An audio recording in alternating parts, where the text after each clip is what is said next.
قال الله تعالى في الكتاب العزيز الحكيم أعوذ بالله السميع العليم من الشيطان الرجيم بسم الله الرحمن الرحيم ولا تركنوا إلى الذين ظلموا فتمسكم النار وما لكم من دون الله من أولياء ثم لا تنصرون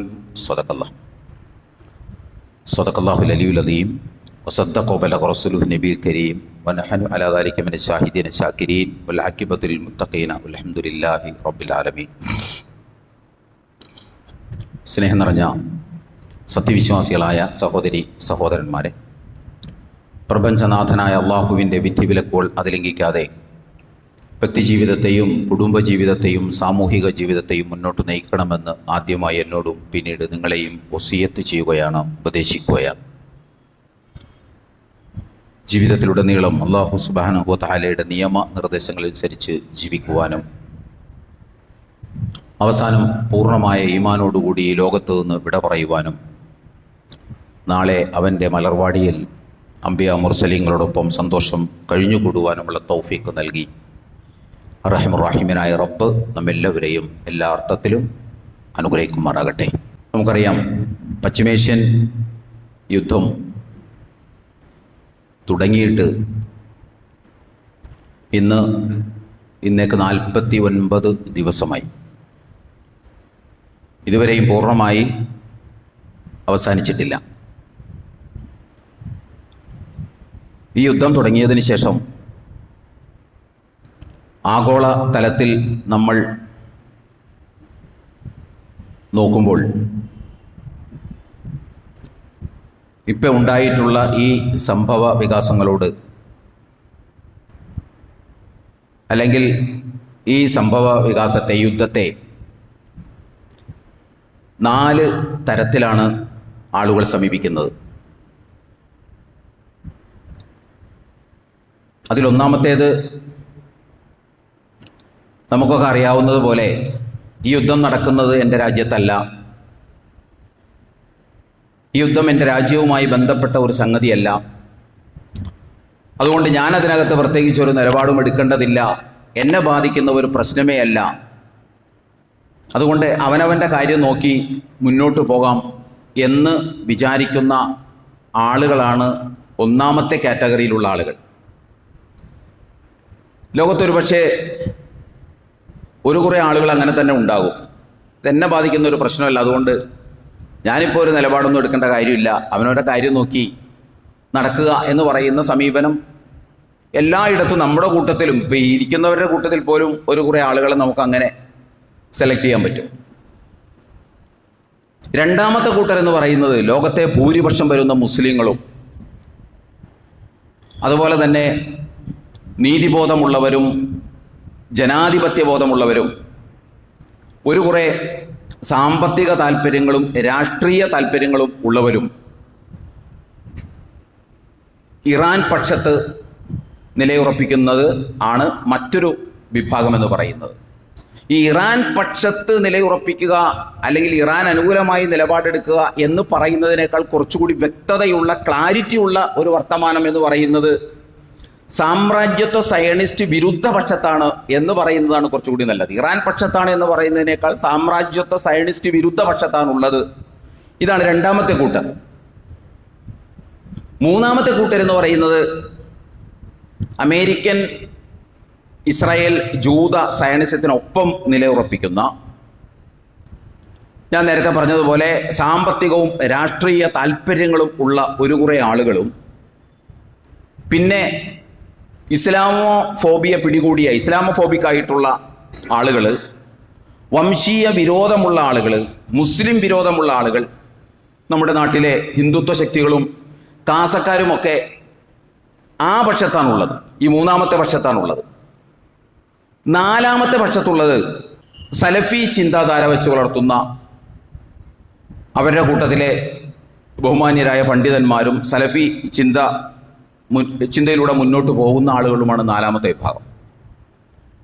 അവരുടെ പ്രത്യേകത എന്താണെന്ന് ചോദിച്ചാൽ, അവർ പറയുന്നത് നമുക്ക് 2 കൂട്ടരെയും പിന്തുണക്കാൻ കഴിയില്ല,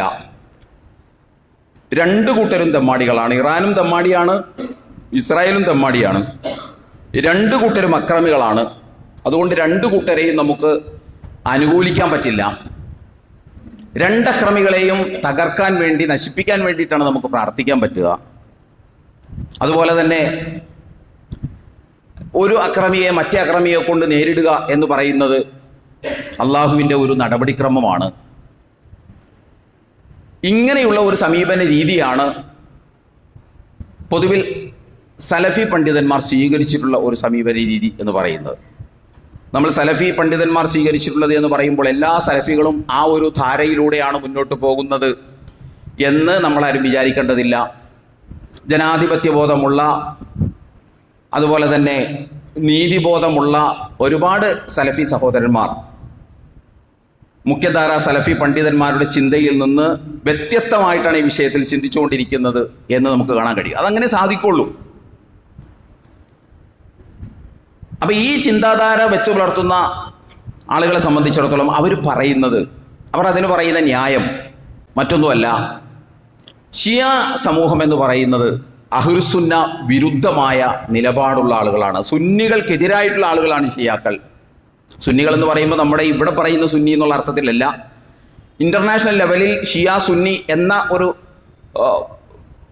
രീതിയുണ്ടല്ലോ, ആ അർത്ഥത്തിൽ സുന്നി വിരുദ്ധരാണ് ഷിയാക്കൾ എന്ന് മാത്രമല്ല, മഹാനായ അബൂബക്കർ സിദ്ദീഖ് റളിയല്ലാഹു അൻഹു, ഉമറുൽ ഫാറൂഖ് റളിയല്ലാഹു അൻഹു, ഉസ്മാൻ ഇബ്നു അഫ്ഫാൻ റളിയല്ലാഹു തആല അൻഹു, ആയിഷ ബീവി റളിയല്ലാഹു തആല അൻഹ, ഇങ്ങനെയുള്ള മഹാന്മാരായ സഹാബികളെക്കുറിച്ച് അങ്ങേയറ്റം പ്രതിലോമകരമായ നിലപാടാണ് ഷിയാക്കൾക്കുള്ളത്. അതുപോലെ തന്നെ ലോകത്ത് ഒത്തിരി സുന്നികളെ അവർ കൊന്നിട്ടുണ്ട്. അതുകൊണ്ട് നമുക്ക് ഇതിനെ അനുകൂലിക്കാൻ കഴിയില്ല എന്നാണ് അവർ അതിന് പറയുന്ന ന്യായം.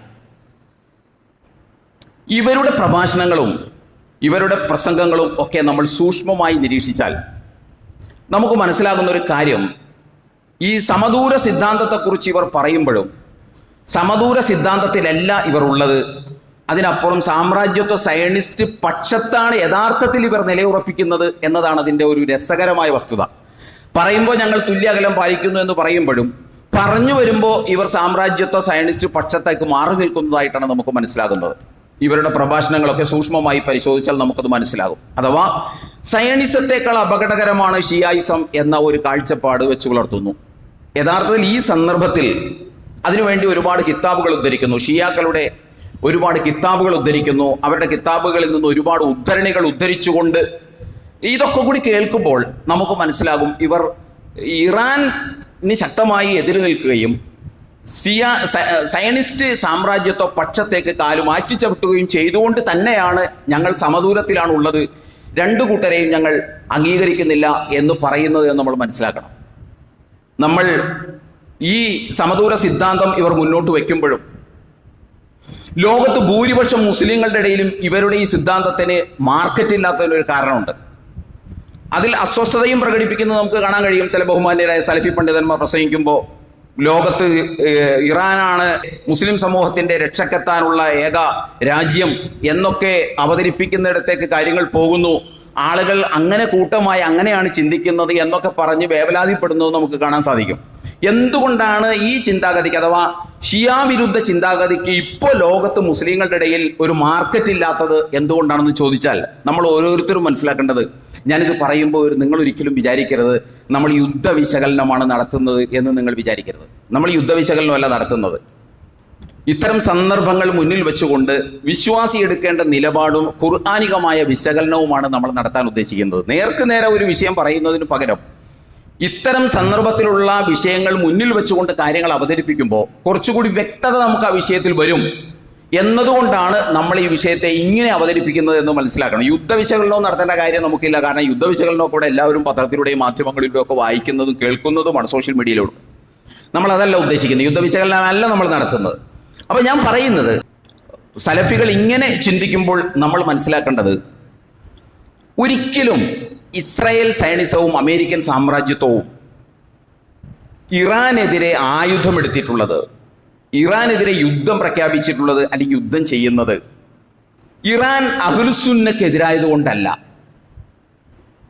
ഇറാൻ ഷീ വിശ്വാസം വെച്ചു പുലർത്തുന്നത് കൊണ്ടല്ല, മറിച്ച് ഇറാനെ സൈനികമായും സാമ്പത്തികമായും ഇല്ലായ്മ ചെയ്യാനും തകർക്കാനും വേണ്ടിയിട്ടാണ് ഇവർ യുദ്ധം ചെയ്യുന്നത്. അതുകൊണ്ട് തന്നെ സയണിസത്തിൻ്റെ മുൻപിൽ ഷിയ സുന്നി എന്ന ബൈനറി ഇല്ല. നമ്മൾ മനസ്സിലാക്കേണ്ട ഒരു സംഗതി, ഇപ്പോഴത്തെ യുദ്ധം ഒരിക്കലും ഷിയായിസത്തിനെതിരായിട്ടുള്ള യുദ്ധമല്ല. ഇറാനികൾ അഹ്ലുസുന്നക്കെതിരാണ്, അതുകൊണ്ട് ഞങ്ങൾ അവരെ ആക്രമിക്കുകയാണെന്ന് പറഞ്ഞിട്ടല്ല ജൂത സയണിസം യുദ്ധം തുടങ്ങി വെച്ചിട്ടുള്ളത്. ജൂത സയണിസത്തിന് പശ്ചിമേഷ്യയിൽ ഒരു ഭീഷണിയായിട്ട് ഉയർന്നു വരാൻ സാധ്യതയുള്ള ഒരു രാജ്യം ഇറാനാണ്. അത് അവർ മുൻകൂട്ടി കാണുന്നു, അതിനകത്ത് ശരിയുമുണ്ട്. അപ്പോൾ അതിനെ സാമ്പത്തികമായിട്ടും സൈനികമായിട്ടും തകർക്കണം, അതിനു വേണ്ടിയിട്ടുള്ള യുദ്ധമാണ്. ജൂത സയണിസത്തിൻ്റെ മുമ്പിൽ ഷിയ സുന്നി എന്ന ബൈനറി ഇല്ല, അവരുടെ മുൻപിൽ മുസ്ലിങ്ങളെ ഉള്ളൂ. അതുകൊണ്ട് ഈ യുദ്ധത്തിന് പൊളിറ്റിക്കൽ ഡയമെൻഷനാണ് കൂടുതലുള്ളത്, രാഷ്ട്രീയ മാനമാണുള്ളത്. ഇനി ഏതെങ്കിലും അർത്ഥത്തിൽ മതപരമായ മാനം ഉണ്ടെങ്കിൽ തന്നെ അത് ആൻറ്റി ഷിയ അല്ല, ആൻറ്റി ഇസ്ലാം ആൻഡ് മുസ്ലിമാണ്. ഇത് നമ്മൾ നന്നായി മനസ്സിലാക്കേണ്ടതുണ്ട്. ഈ യുദ്ധത്തിന് പൊളിറ്റിക്കൽ മാനമാണ് ഉള്ളത്. അതിന് റിലീജിയസ് മാനം ഉണ്ട്, ഇല്ലെന്നൊന്നും നമ്മൾ പറയുന്നില്ല. ആ ഉള്ള റിലീജിയസ് മാനം അഥവാ റിലീജിയസ് ഡയമെൻഷൻ അല്ലെങ്കിൽ മതപരമായ മാനം എന്ന് പറയുന്നത് ഷിയ വിരുദ്ധതയല്ല, ഒന്നാന്തരം ഇസ്ലാമിക വിരുദ്ധതയാണ്. ഇത് നമ്മൾ തുടക്കത്തിൽ തന്നെ പറഞ്ഞിട്ടുള്ളതാണ്. അതുകൊണ്ട് തന്നെ അവരുടെ മുമ്പിൽ ഷിയ സുന്നി എന്ന ദ്വന്ദ്വമില്ല. ഏതുപോലെ എന്ന് ചോദിച്ചാൽ, ഇവിടുത്തെ ഹിന്ദുത്വമായി നമ്മുടെ രാജ്യത്തെ ഹിന്ദുത്വ ശക്തികളുടെ മുമ്പിൽ ജമാഅത്ത് ഇസ്ലാമിയും മുജാഹിദും എന്ന് പറഞ്ഞ രണ്ട് കാര്യമുണ്ടാ? ഇല്ല. അവരുടെ മുമ്പിൽ മുസ്ലിങ്ങളെ ഉള്ളൂ. അത് ജമാഅത്തുകാരനും പ്രശ്നമാണ് അവർക്ക്, മുജാഹിദുകാരനും പ്രശ്നമാണ് അവർക്ക്, സമസ്തയിലെ രണ്ട് ഗ്രൂപ്പും പ്രശ്നമാണ് അവർക്ക്, എല്ലാവരും പ്രശ്നമാണ് അവർക്ക്. കാരണം അവർ വംശീയ പ്രത്യയശാസ്ത്രത്തിൽ വിശ്വസിക്കുന്നവരാണ്. ജൂത സയണിസമായാലും ഇന്ത്യയിലെ ഹിന്ദുത്വ ശക്തികളായാലും രണ്ടും വംശീയ പ്രത്യയശാസ്ത്രത്തിൽ വിശ്വസിക്കുന്നത് കൊണ്ട് തന്നെ ആ ഏതെങ്കിലും ഒരു വംശത്തിനിടയിലുള്ള ഗ്രൂപ്പുകളൊന്നും അവർക്ക് പ്രശ്നമല്ല. അതുകൊണ്ടാണ് നമ്മൾ പറയുന്നത്, ഈ യുദ്ധത്തെ ഷിയാക്കൾ എഴുതിയിട്ടുള്ള ഗ്രന്ഥങ്ങൾ ഉദ്ധരിച്ചുകൊണ്ട് സമർത്ഥിക്കുന്നതിൽ അർത്ഥമില്ല, അതിനൊരു പ്രസക്തിയുമില്ല. മാത്രമല്ല, ഇത്തരമൊരു സന്ദർഭത്തിൽ ഷിയ വിരുദ്ധത പ്രചരിപ്പിക്കുക എന്ന് പറഞ്ഞാൽ, അല്ലെങ്കിൽ ഷിയാക്കളുടെ ഗ്രന്ഥങ്ങൾ ഉദ്ധരിച്ചുകൊണ്ട് ഷിയാക്കൾ സുന്നി വിരുദ്ധരാണ്, ഷിയാക്കൾ അബൂബക്കർ സിദ്ദീഖ് റളിയല്ലാഹുവിനെതിരെ പ്രതിലോമകരമായി പ്രതികരിക്കുന്ന ആളുകളാണ് എന്ന് ഒരാൾ പറഞ്ഞാൽ, അത് ഞാൻ പറഞ്ഞാലും നിങ്ങൾ പറഞ്ഞാലും സലഫി സഹോദരന്മാർ പറഞ്ഞാലും മുസ്ലിം പക്ഷത്ത് നിന്ന് ആര് പറഞ്ഞാലും അത് പ്രായോഗികമായി സയണിസത്തിനും അതുപോലെ തന്നെ സാമ്രാജ്യത്വത്തിനും ആയിരിക്കും ഉപകാരപ്പെടുക. അതാ നമ്മൾ തിരിച്ചറിയേണ്ട ഒരു സംഗതി. ഇപ്പോൾ ഏത് മുസ്ലിം ഷിയ വിരുദ്ധമായ ക്യാമ്പയിൻ നടത്തിയാലും, ഷിയ വിരുദ്ധമായ അവരുടെ പുസ്തകങ്ങളിൽ നിന്ന് സുന്നി വിരുദ്ധതയുടെ തെളിവുകൾ ഉദ്ധരിച്ചാലും ഫലത്തിൽ അത് ഉപകാരപ്പെടുക ആർക്കായിരിക്കും? സാമ്രാജ്യത്വ സയനിസ്റ്റ് ശക്തികൾക്കായിരിക്കും. അതുകൊണ്ടാണ് ഞാൻ പറഞ്ഞത്, സമദൂര സിദ്ധാന്തത്തെക്കുറിച്ച് സംസാരിക്കുമ്പോഴും അവർ പ്രായോഗിക തലത്തിൽ വന്ന് നിൽക്കുന്നത് സാമ്രാജ്യത്വ സയനിസ്റ്റ് പക്ഷത്താണ് എന്ന് പറയാനുള്ള കാരണം അതാണ്. നിങ്ങളൊന്ന് ആലോചിച്ച് നോക്കൂ, ഇന്ന് സാമ്രാജ്യത്വത്തെയും സയനിസത്തെയും ഏതെങ്കിലും ഒരു മുസ്ലിമിന് അംഗീകരിക്കാൻ പറ്റുമോ? ഏതെങ്കിലും മുസ്ലിമിനല്ല, ഏതെങ്കിലും മതവിശ്വാസിക്ക് അംഗീകരിക്കാൻ പറ്റുമോ? യഥാർത്ഥ ദൈവവിശ്വാസിക്ക് സാമ്രാജ്യത്വത്തെയും സയനിസത്തെയും അംഗീകരിക്കാൻ പറ്റുമോ? അംഗീകരിക്കാൻ പറ്റില്ല. ഏതെങ്കിലും ജനാധിപത്യ വിശ്വാസിക്ക് അംഗീകരിക്കാൻ പറ്റുമോ? പറ്റൂല. ഏതെങ്കിലും നീതിബോധമുള്ള ആർക്കെങ്കിലും അംഗീകരിക്കാൻ പറ്റുമോ? പറ്റൂല. എത്രയേറെ നമ്മൾ കണ്ടേക്കണേ, നാറ്റോ 32 രാജ്യം, അമേരിക്കയുടെ നേതൃത്വത്തിലുള്ള 32 രാജ്യങ്ങൾ ഉൾക്കൊള്ളുന്നതാണ് നാറ്റോ സഖ്യം. 32 രാജ്യങ്ങൾ, അമേരിക്കയാണ് നേതൃത്വം കൊടുക്കുന്നത്. ഈ നാറ്റോ സഖ്യം പോലും ഇപ്പോൾ ഈ ഇസ്രായേൽ അമേരിക്കൻ പക്ഷത്തില്ല. കാരണം അവർക്ക് പോലും തിരിഞ്ഞു, ഇത് ലോക സമാധാനത്തിന് വേണ്ടിയിട്ടുള്ള യുദ്ധമല്ല, മറിച്ച് ലോക സമാധാനം കെടുത്തിക്കൊണ്ട് ഇസ്രായേലിന് മാത്രം സമാധാനം ഉണ്ടാക്കാനുള്ള അമേരിക്കയുടെ ഒരു പദ്ധതിയാണെന്ന് അവർക്ക് പോലും ബോധ്യപ്പെട്ടു. അതുകൊണ്ട് അവർ പോലും ഈ പിന്തുണ പിൻവലിച്ചു. നാറ്റോ സഖ്യം ആരാണ്? അമേരിക്കയുടെ എല്ലാ ഇംഗിതത്തിനും തുള്ളുന്ന ആളുകളാണ് ഈ നാറ്റോ സഖ്യം എന്ന് പറയുന്നത്. അവർ പോലും ഈ യുദ്ധത്തിൽ അമേരിക്കൻ വിരുദ്ധ പക്ഷത്താണുള്ളത്. ഞങ്ങളുടെ ചെലവിൽ അത് വേണ്ട എന്നാണ് അവർ പറഞ്ഞിട്ടുള്ളത്. അപ്പൊ ഞാൻ പറയുന്നതാണ് ചോദിച്ചാൽ, ബലത്തിൽ നമ്മുടെ സലഫി സഹോദരന്മാർ, ഈ സലഫി പണ്ഡിതന്മാർ തുല്യദൂരത്തെക്കുറിച്ച്, സമദൂര സിദ്ധാന്തത്തെക്കുറിച്ച് ഞങ്ങൾ രണ്ടു കൂട്ടരെയും അനുകൂലിക്കുന്നില്ല എന്ന് പറയുമ്പോൾ ഫലത്തിൽ സംഭവിക്കുന്നത് മറുപക്ഷത്തേക്ക് മാറി നിൽക്കുക എന്നതാണ്. അതുകൊണ്ടാണ് ഞാൻ പറഞ്ഞത്, ലോകത്താർക്കെങ്കിലും സാമ്രാജ്യത്വ സയനിസത്തെ അംഗീകരിക്കാൻ കഴിയുമോ? അംഗീകരിക്കാൻ കഴിയില്ല. നമ്മുടെ സലഫി സഹോദരന്മാർക്ക് അംഗീകരിക്കാൻ കഴിയുമോ? ബഹുമാന്യരായ സലഫി പണ്ഡിതന്മാർക്ക് അംഗീകരിക്കാൻ കഴിയുമോ? അംഗീകരിക്കാൻ കഴിയില്ല. ഒരർത്ഥത്തിലും മാനവിക ബോധമുള്ള ഒരു മനുഷ്യനും അംഗീകരിക്കാൻ കഴിയില്ല അമേരിക്കയെയും ഇസ്രായേലിനെയും. അത്രയും മനുഷ്യത്വ വിരുദ്ധമായ, മാനവിക വിരുദ്ധമായ കാര്യങ്ങളാണ് അവരുടെ കയ്യിലിരിക്കുന്നത്. അതുകൊണ്ട് അംഗീകരിക്കാൻ കഴിയില്ല. അവരെ അംഗീകരിക്കാൻ കഴിയാത്ത ഒരു മാനസികാവസ്ഥയുള്ള ആൾ അവർ മറ്റുള്ളവരുമായി ഏറ്റുമുട്ടുന്ന സന്ദർഭത്തിൽ അവരുടെ കുഴപ്പങ്ങളും കുറവുകളും പറഞ്ഞാൽ ഈ പറയുന്ന ആൾ ഏതു പക്ഷത്തായിരിക്കും നിൽക്കുക? മറ്റൊരു ഉദാഹരണത്തിലൂടെ ഞാൻ പറയാം. രണ്ട് തെമ്മാടികൾ ഒരു തെമ്മാടിയെ ആക്രമിക്കുകയാണ്. രണ്ട് തെമ്മാടികൾ കൂടി, രണ്ട് വലിയ തെമ്മാടികൾ കൂടി ഒരു ചെറിയ തെമ്മാടിയെ ആക്രമിക്കുകയാണ്. ഇറാൻ തെമ്മാടിയാണെന്ന അഭിപ്രായമൊന്നും നമുക്കില്ല, ആർക്കും ഉണ്ടാവാനും പാടില്ല. ഇറാൻ അക്രമി രാഷ്ട്രമാണ് എന്നൊന്നും ഒരു നിലപാടൊന്നും ഒരു വിശ്വാസിക്ക് ഉണ്ടാവാൻ പാടില്ല. ഇനി വാദത്തിന് സമ്മതിക്കാം, ഇവർ പറയുന്നതാണല്ലോ ഇറാനും തെമ്മാടി രാഷ്ട്രമാണ്, ഇസ്രായേലും തെമ്മാടി രാഷ്ട്രമാണ്. അപ്പൊ നിങ്ങളൊന്ന് ആലോചിച്ചു, രണ്ട് തെമ്മാടി രാഷ്ട്രം, രണ്ട് വലിയ തെമ്മാടികൾ ഒരു തെമ്മാടിയെ ആക്രമിക്കുകയാണ്.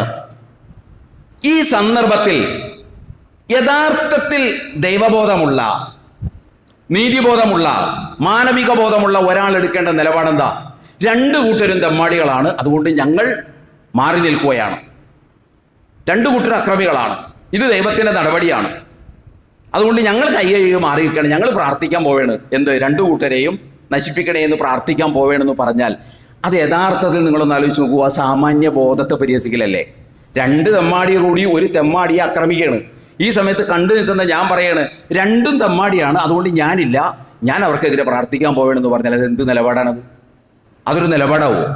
ഇനി അതും വിട്ടിട്ട് അങ്ങനെ ആക്രമണം നടക്കുമ്പോൾ ഞാൻ ഇരുന്നിട്ടും ആ ചെറിയ തെമ്മാടിയുടെ കുറ്റവും കുറവും പറയാൻ തുടങ്ങിയാൽ ഞാൻ ഏത് പക്ഷത്തായിരിക്കും ഉണ്ടാവുക? പിന്നെ നിങ്ങൾ ആരെങ്കിലും പറയുമോ ഞാൻ 2 വർഷമില്ലാത്ത ആളാണെന്ന്? നിങ്ങൾ ആരും പറയൂലല്ലോ. ഞാൻ വലിയ തെമ്മാടിക്ക് ഉപകാരം ചെയ്യണമെന്നല്ലേ നിങ്ങൾ എല്ലാവരും പറയുള്ളൂ. ഇത് തന്നെയാണ് ഇവിടെ സംഭവിക്കുന്നത്. ഇത് തന്നെയാണ് ഷിയാക്കളുടെ കിതാബിൽ നിന്ന് സുന്നി വിരുദ്ധത ഉദ്ധരിക്കുമ്പോൾ, അതിന്റെ ക്യാമ്പയിൻ നടത്തുമ്പോൾ ഫലത്തിൽ സംഭവിക്കുന്നത് ഇതാണ്. അതാണ് ഞാൻ പറഞ്ഞത്. ഇവർ സമദൂര സിദ്ധാന്തത്തെക്കുറിച്ച് പറയുമ്പോഴും ഫലത്തിൽ സംഭവിക്കുന്നത് സാമ്രാജ്യത്വ സയനിസ്റ്റ് പക്ഷത്തേക്കാണ് ഇവർ മാറി നിൽക്കുന്നത്. പ്രത്യേകിച്ച് ഈ തെമ്മാടികൾ ആക്രമിക്കുമ്പോൾ, തമ്മിൽ ആക്രമണം നടത്തുമ്പോൾ, അത് ചുറ്റുമുള്ള സമൂഹത്തിന് പ്രതിസന്ധി ഉണ്ടാക്കുമ്പോൾ ഇത്തരമൊരു നിലപാട് ആർക്കെങ്കിലും എടുക്കാൻ പറ്റുമോ? ഞാൻ നിഷ്പക്ഷനാണ്, ഞാൻ സമദൂരക്കാരനാണ്, ഞാൻ പ്രാർത്ഥിക്കാൻ പോവുകയാണ്, ഇത് ദൈവിക നടപടിയാണെന്ന് പറഞ്ഞ് മാറി എന്നാൽ എന്താ അവസ്ഥയായിരിക്കും? ഇപ്പൊ ഇവർ രണ്ടുപേരും തമ്മിലടിക്കുകയാണ്. ഇവർ തമ്മിലടിക്കുന്നതോടെ അവർക്ക് മാത്രമേ പ്രശ്നമുള്ളൂ, ഈ കുഴപ്പമില്ല. അവർ തമ്മിലടിക്കുന്നതിലൂടെ അവരുടെ കുടുംബത്തിലും ചുറ്റുവട്ടത്തും പ്രശ്നമുണ്ടെങ്കിൽ സ്വാഭാവികമായിട്ട് ഞാൻ അതിനകത്ത് കൃത്യമായൊരു നിലപാടെടുക്കണ്ടേ? അല്ലാതെ ഞാൻ തുല്യ അകലത്തിലാണുള്ളത്, രണ്ടും തെമ്മാടിയാണെന്ന് പറഞ്ഞ് മാറി നിൽക്കാൻ പറ്റുമോ? പറ്റില്ല.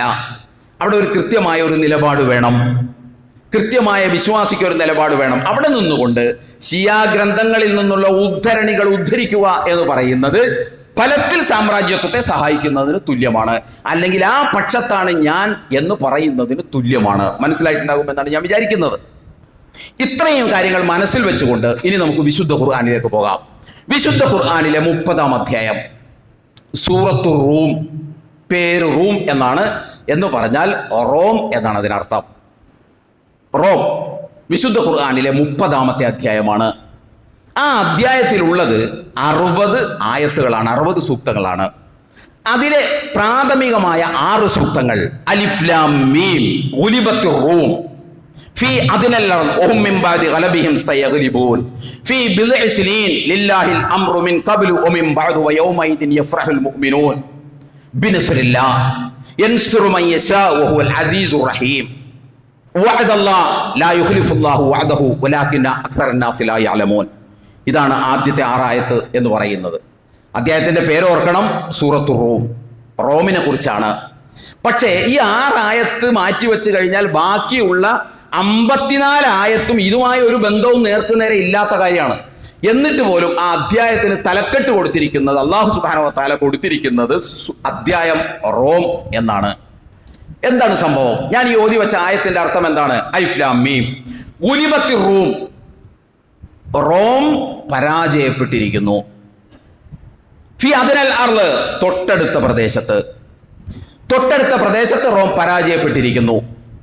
വഹും മിൻ ബഅദി ഗലബിഹിം സയഗ്ലിബൂൻ, അഥവാ റോമിന്റെ ഈ പരാജയത്തിന് ശേഷം അവർ ഇനി വിജയിക്കും. ഫി ബിദ്ഇ സിനീൻ, കുറച്ച് കൊല്ലങ്ങൾ കഴിയുമ്പോൾ. ലില്ലാഹിൽ അംറു മിൻ ഖബ്ലു വ മിൻ ബഅദ്, കാര്യങ്ങളുടെ മുൻപിലുള്ളതും പുറകിലുള്ളതുമായ എല്ലാം അള്ളാഹുവിൻ്റെ കരങ്ങളിലാണുള്ളത്. ഇതെല്ലാം അള്ളാഹുവാണ് നിയന്ത്രിക്കുന്നത്.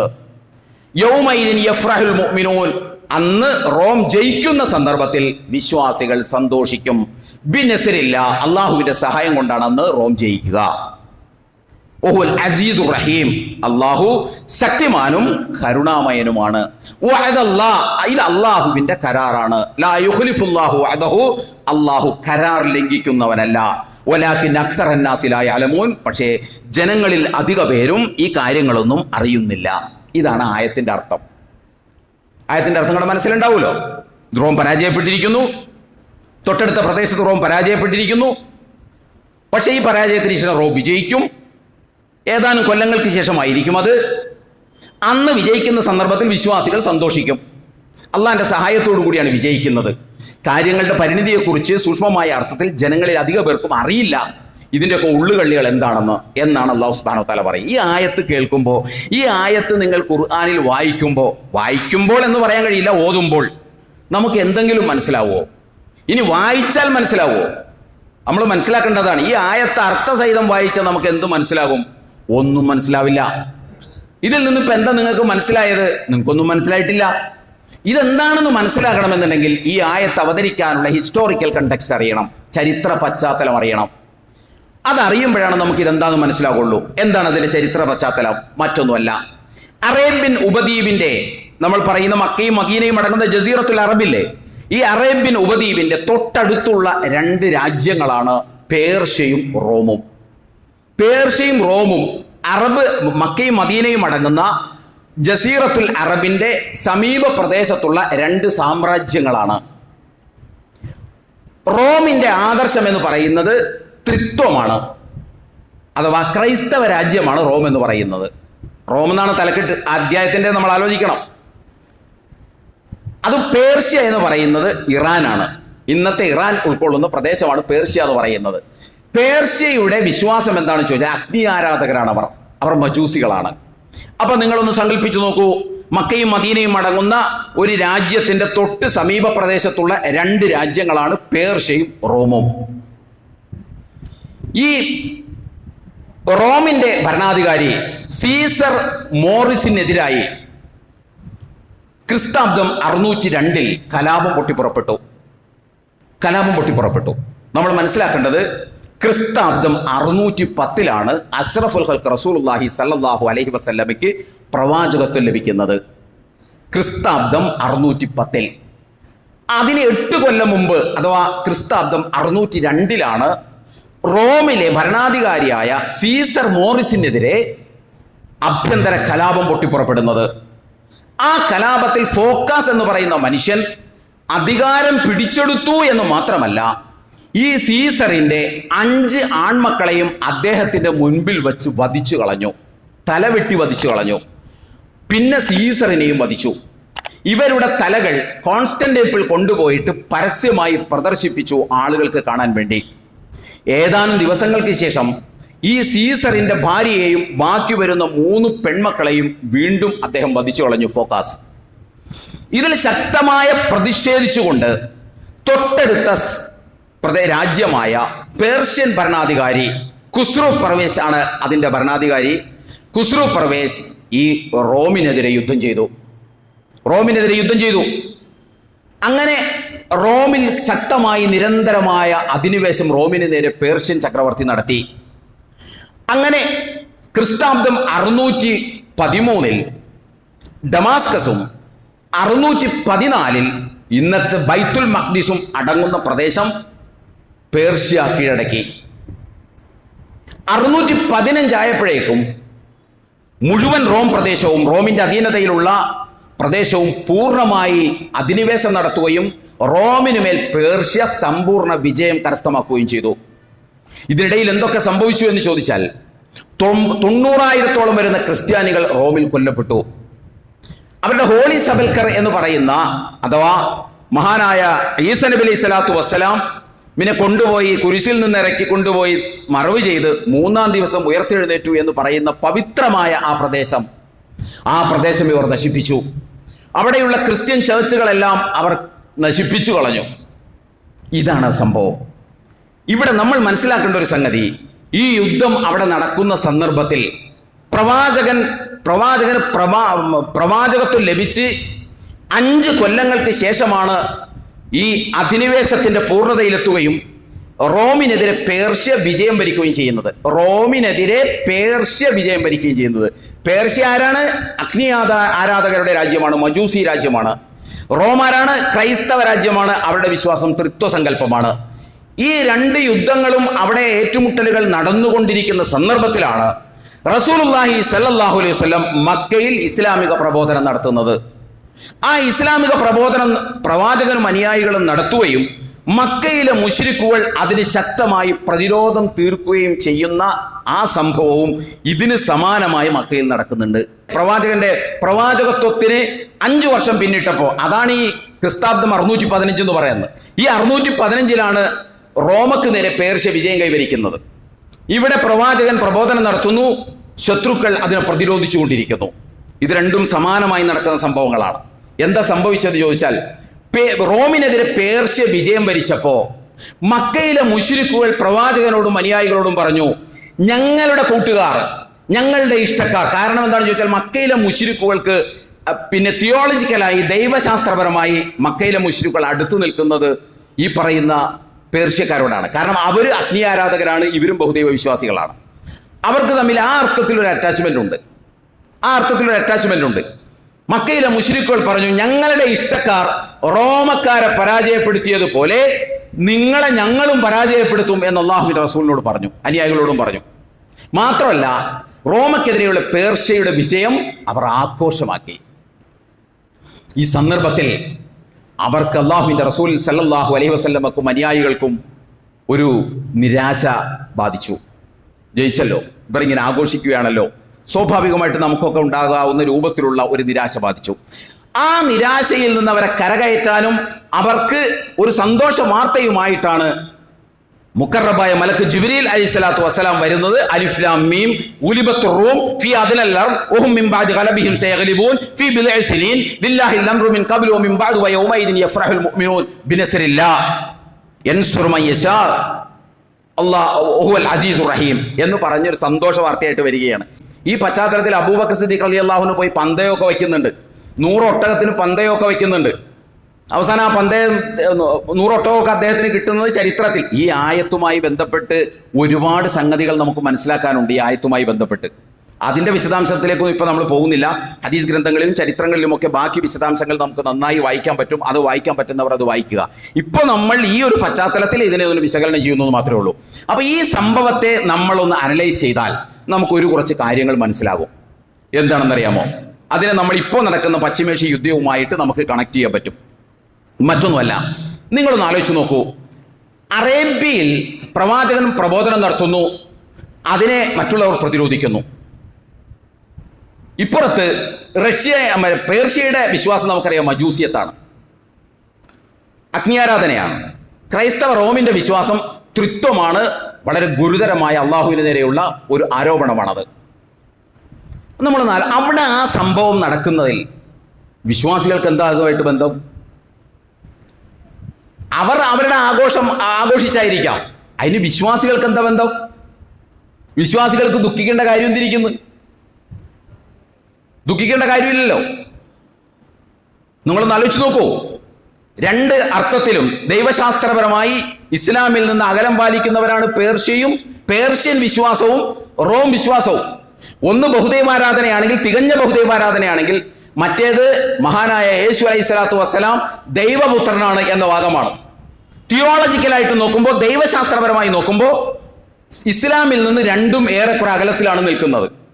എന്നിരിക്കെ അവർ അങ്ങനെ ആഘോഷിച്ച്, അതിന് മുഹമ്മദ് നബിക്ക് അനുയായികൾക്കും എന്താ പ്രശ്നം?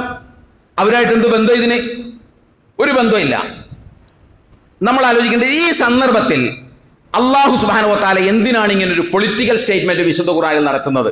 ഏത് ഖുർആൻ? നമസ്കാരത്തിന്റെ വിശദാംശം പറയാത്ത ഖുർആൻ, ഇന്ന് നമ്മൾ നമസ്കരിക്കുന്ന ജുമഅയുടെ വിശദാംശം നൽകാത്ത ഖുർആൻ, മയ്യിത്ത് നമസ്കാരത്തെക്കുറിച്ച് ഒന്നും പറയാത്ത ഖുർആൻ, കേവലം ഒരു വാക്കിൽ ഒതുക്കി അത് അവസാനിപ്പിച്ച ഖുർആൻ, എന്തുകൊണ്ടാണ് വിശുദ്ധ ഖുർആനിലെ ഒരു അധ്യായത്തിന്റെ പേര് തന്നെ റോം എന്ന് കൊടുക്കുകയും അതിനകത്ത് ഇങ്ങനെയുള്ള ഒരു പൊളിറ്റിക്കൽ സ്റ്റേറ്റ്മെന്റ് അല്ലാഹു സുബ്ഹാനഹു വ തആല നടത്തുകയും ചെയ്തത് എന്തിനാണ്? രണ്ടാമത്തേത്, അല്ലാഹ് തന്നെ പറയുന്നു യൗമഇദിൻ യഫ്റഹുൽ മുഅ്മിനൂൻ. റോം വിജയിക്കുമ്പോൾ ആര് സന്തോഷിക്കും? റോമക്കാർ സന്തോഷിക്കും എന്നല്ല പറഞ്ഞത്. യൗമഇദിൻ യഫ്റഹുൽ മുഅ്മിനൂൻ, വിശ്വാസികൾ സന്തോഷിക്കും. എന്തിന്?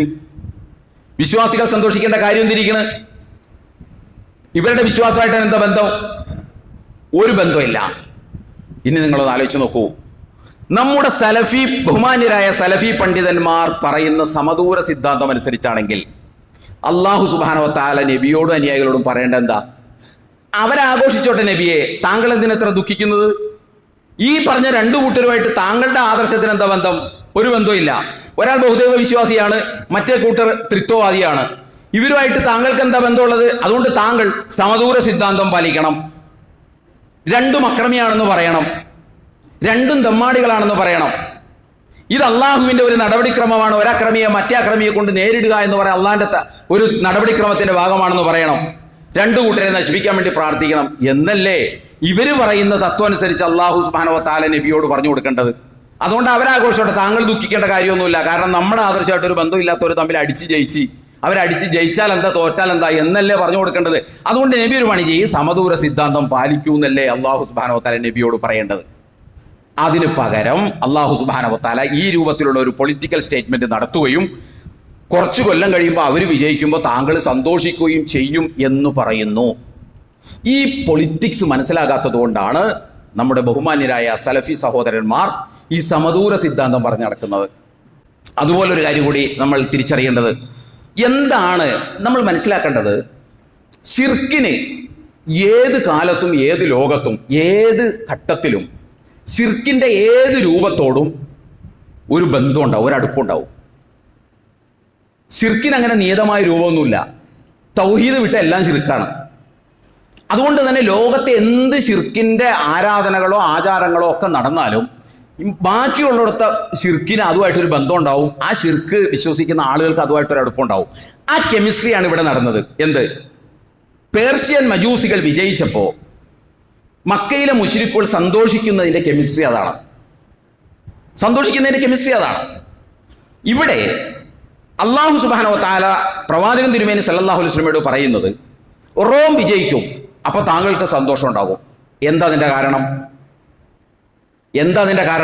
അതിൻ്റെ കാരണം പരിശോധിക്കുമ്പോഴാണ് നമ്മൾ ഈ സംഭവം പഠിക്കേണ്ടത്. ഇവിടെ ഇറാനും ഇസ്രായേലും യുദ്ധം നടത്തുമ്പോൾ ഇറാൻ തോറ്റ് കാണാൻ വേണ്ടി ലോകത്ത് ഇസ്ലാമോഫോബിയ ബാധിച്ചിട്ടുള്ള ആളുകളും വംശീയവാദികളും സാമ്രാജ്യത്വവാദികളും ഒക്കെ നമ്മുടെ ചുറ്റുവട്ടത്തടക്കം സന്തോഷിക്കാനും ആഹ്ലാദിക്കാനും വേണ്ടി കാത്തിരിക്കുകയാണ്. ഇറാന്റെ പരാജയം മുന്നിൽ കണ്ട് മക്കയിലെ മുശ്രിക്കുകൾ സന്തോഷിച്ചതുപോലെ ഇത് നമുക്ക് വ്യക്തമല്ലേ? അത് ഇറാന്റെ പരാജയം കാണാൻ വേണ്ടി എന്തിനേറെ നമ്മൾ ഷാജസ്കറിയ പോലും ഇറാന്റെ വിജയത്തിൽ ദുഃഖിതനാണ്. ഇപ്പോൾ പോലും അവസാനിച്ചിട്ടില്ല, മുത്തായിട്ട് അവസാനിക്കുമ്പോൾ എങ്ങനെയാവും എന്ന് അറിയാനും പാടില്ല. ഇപ്പോൾ പോലും ദുഃഖിതനാണ് അദ്ദേഹം. ഇവിടെ പോലും ഉണ്ട് ആളുകൾ. ഒന്ന് ആലോചിച്ച് നോക്കൂ, ഇറാന്റെ ഇവിടെ പോലും ഈ നമ്മുടെ പ്രദേശത്ത് പോലും ഉണ്ട് അത്തരത്തിലുള്ള ആൾ. ഇറാന്റെ തോൽവി കാണാൻ ഈ സന്ദർഭത്തിൽ വിശ്വാസി സന്തോഷിക്കേണ്ട എന്താണ്? ഇറാന്റെ വിജയം കാണാനല്ലേ? ഇറാൻ വിജയിച്ച് കാണാൻ നമുക്ക് ആഗ്രഹമുണ്ട്. എന്താ? പരാജയപ്പെടുന്നത് സാമ്രാജ്യത്വവും സൈനിസവുമാണ്, മനുഷ്യത്വ വിരുദ്ധമാണ്, ജനാധിപത്യ വിരുദ്ധമാണ്, ദൈവവിരുദ്ധമാണ്, മാനവിക വിരുദ്ധമാണ്. എല്ലാ അർത്ഥത്തിലും മനുഷ്യരുടെയും ദൈവത്തിൻ്റെയും ശത്രുക്കളാണ് സാമ്രാജ്യത്വവും സൈനിസവും. അത് പരാജയപ്പെടാനാണ് മാനവിക ബോധമുള്ളവൻ ഒരാൾ ആഗ്രഹിക്കുക. അല്ലാതെ അവിടെ നിന്ന് രണ്ട് സൈഡ് രണ്ടും ഒന്നാണെന്ന് പറയലല്ല. ഒന്നത്. രണ്ടാമത്തെ സംഗതി, ഞാൻ പറഞ്ഞല്ലോ, ശിർക്കിനോട് മറ്റു ശിർക്കുകൾക്ക് ഉള്ള ഒരു കെമിസ്ട്രി ഉണ്ട്, ബന്ധമുണ്ട്. അങ്ങനെ ഒരു സന്തോഷം അവർ കാണിച്ചപ്പോൾ റോമിന്റെ വിജയം സത്യവിശ്വാസികളിൽ സന്തോഷമുണ്ടാക്കും എന്ന് അള്ളാഹു പറയുമ്പോൾ യഥാർത്ഥത്തിൽ എന്താണ് സംഭവിക്കുന്നതെന്ന് എൻ്റെ സഹോദരി സഹോദരന്മാർക്കറിയാമോ? അവിടുത്തെ കെമിസ്ട്രി എന്താണെന്ന് ചോദിച്ചാൽ, തങ്ങളോട് ദൈവശാസ്ത്രപരമായി അടുത്തു നിൽക്കുന്നത് ക്രൈസ്തവ റോമാണ്.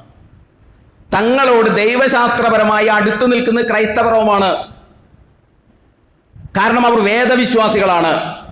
അൾട്ടിമേറ്റ്ലി അവരും ഏകദൈവ വിശ്വാസികളാണ്. ആ ഏകദൈവ വിശ്വാസത്തിന്റെ കൂടെ ത്രിത്വം ചേർക്കുന്നുണ്ടെങ്കിലും ദൈവശാസ്ത്രപരമായി രണ്ടും തമ്മിൽ കമ്പയർ ചെയ്യുമ്പോൾ മക്കയിലെ മുഹമ്മദ് നബിക്കും അനുയായികൾക്കും അകലം കുറവുള്ളത് ക്രൈസ്തവ റോമിനോടാണ്. അതുകൊണ്ടാണ് ക്രൈസ്തവ റോം വിജയിക്കുമ്പോൾ സന്തോഷിക്കുമെന്ന് പറഞ്ഞത്. സംഗതി ഇവിടെയുമുണ്ട്. ഇവർ തമ്മിൽ ഏറ്റുമുട്ടുമ്പോൾ ആര് എന്തൊക്കെ കിതാബ് ഉദ്ധരിച്ചാലും, ആര് എന്തൊക്കെ കാര്യങ്ങൾ പറഞ്ഞു വന്നാലും, ഇവിടെ നമ്മളെ സംബന്ധിച്ചിടത്തോളം ജൂത സയണിസത്തിന്റെ തിയോളജിയേക്കാൾ നമുക്കടുപ്പമുള്ളത് ഷിയാക്കളുടെ തിയോളജിയുമായിട്ടാണ്. മൻ സ്വല്ല സ്വലാത്തന വസ്തഖ്ബല ഖിബ്ലതന വഅകല ദബീഹതന ദാലികൽ മുസ്ലിം. റസൂലുള്ളാഹി സ്വല്ലല്ലാഹു അലൈഹി വസല്ലം ഇമാം ബുഖാരി അദ്ദേഹത്തിന്റെ സ്വഹീഹിൽ പറഞ്ഞതാണ്. മൻ സ്വല്ല സ്വലാത്തന, നമ്മൾ നമസ്കരിക്കുന്നത് പോലെ നമസ്കരിക്കുക. ഷിയാക്കൾ നമ്മൾ നമസ്കരിക്കുന്നത് പോലെയാണ് നമസ്കരിക്കുന്നത്.